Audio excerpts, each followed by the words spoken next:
va terminer par les caractéristiques du filtre. La première caractéristique est le gain.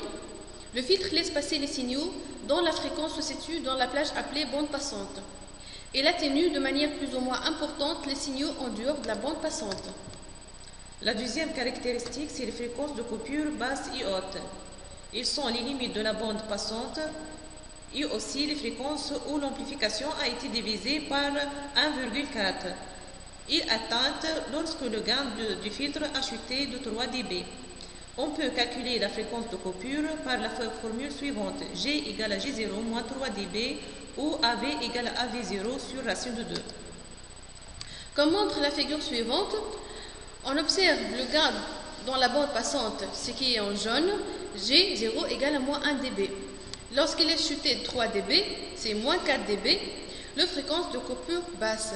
On projette sur les axes des X, c'est la fréquence en Hertz, on obtient FB égale à 460 Hz. Et pour la fréquence de coupure haute, c'est FH égale 3100 Hz.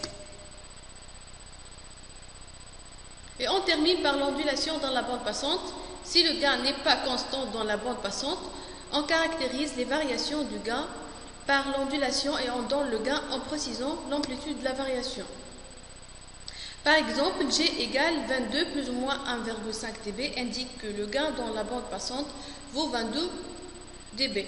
Les variations du gain restent dans une bande de plus ou moins 1,5 dB autour de 22 dB.